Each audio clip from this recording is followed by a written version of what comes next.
അപ്പോൾ കൂട്ടുകാരെ, ഈ കാണുന്നതാണ് നമ്മുടെ നീണ്ടകര പാലം.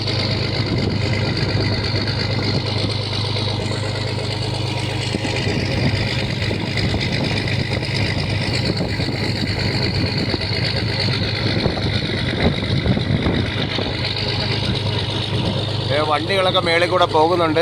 പിന്നെ ബോട്ടിൻ്റെ നല്ല ഇരപ്പുണ്ട്. ഇതാണ് ശക്തികുളങ്ങര ഹാർബർ.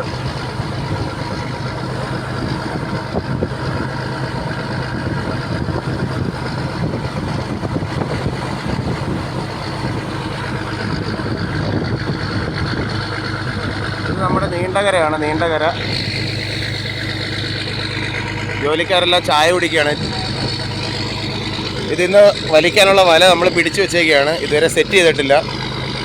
ബോർഡെല്ലാം പെയിൻ്റ് അടിച്ച് വൃത്തിയാക്കി വെച്ചിട്ടുണ്ട്.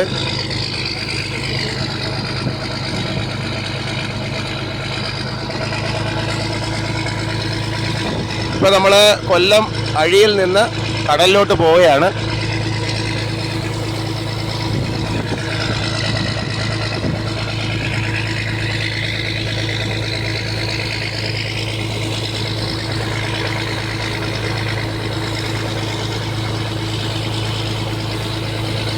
ചെറിയ വള്ളമെല്ലാം പണിക്കായിട്ട് ഓടിപ്പോകുന്നുണ്ട്.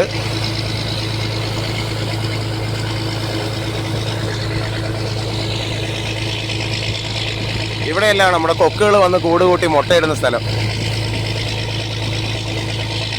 ഈ കാണുന്നതാണ് നീണ്ടകര ഹാർബർ. വള്ളങ്ങൾ, ചെറിയ വള്ളങ്ങൾ, ബോട്ട്, പിന്നെ നമ്മുടെ താങ്ങുവള്ളങ്ങൾ, അതായത് അരയന്മാർ പോകുന്ന കടൽ മച്ചാനൊക്കെ വ്ളോഗ് ചെയ്യത്തില്ലേ, ആ ടൈപ്പ് വള്ളങ്ങളെല്ലാം വന്ന് ചരക്കിറക്കുന്ന സ്ഥലം ഇതാണ്. ഇവിടെയാണ് ഏറ്റവും കൂടുതലും വള്ളങ്ങളുടെ മീൻ കച്ചവടം ചെയ്യുന്നത്.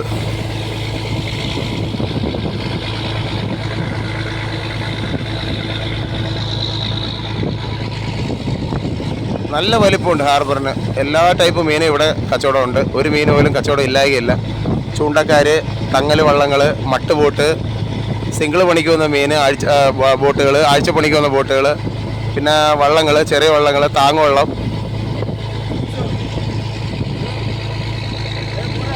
ഇതാണ്ട് വള്ളം പണി കഴിഞ്ഞ് വരികയാണ്.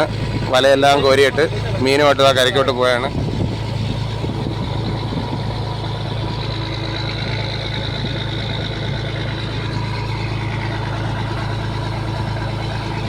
ഇത് റോപ്പിൻ്റെ നീളം ഒപ്പമാണോ എന്നറിയാൻ വേണ്ടി വലിച്ച് പിടിച്ച് നോക്കിയാണിത്. കാരണം ചെറിയ വ്യത്യാസം ഉണ്ടെങ്കിലും വല അത് കീറിപ്പോകാനും ചരക്ക് കിട്ടാൻ കുറയാനും കാരണമാവും.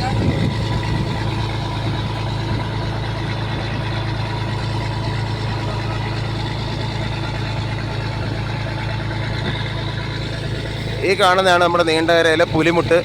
എല്ലാ റഫിനും എപ്പോഴും ബോട്ടുകൾ ആക്സിഡൻ്റ് ആവുന്ന സ്ഥലം ഇതാണ്. വള്ളങ്ങളും ബോട്ടുകളും, അതായത് നല്ല ശക്തിയേറിയ മാരി വരുമ്പോൾ നിയന്ത്രണം വിട്ടുപോകും. അങ്ങനെ ബോട്ട് കമഴ്ന്നു പോകുന്നതെല്ലാം ഈ ഒരു ഏരിയയിലാണ്. ഏറ്റവും കൂടുതൽ മരണം നടക്കുന്നതും കൊല്ലവും ഈ നീണ്ടകര ഹാർബറിൽ അഴിയും. അതിനുശേഷം നമ്മുടെ തിരുവനന്തപുരത്തുള്ള മുതലപ്പുഴി, അവിടെയാണ് ഏറ്റവും കൂടുതൽ ഈ ദുരന്തങ്ങളുണ്ടാകുന്നത്. ഇതാ ഒരു വലവള്ളം പണി കഴിഞ്ഞതാ പോയാണ്. വലയെല്ലാം അവർ ഒതുക്കി വെച്ചിട്ടുണ്ട്. പണി തീർന്ന് ഈ പോണ അവരുടെ ക്യാരിയർ. ഇതിനകത്താണ് വല പിടിച്ച മീൻ കരയിലേക്ക് കൊണ്ടുവരുന്നത്. ഇപ്പോൾ നമ്മളിത് ആ കടലിലേക്ക് എൻട്രി ആയി.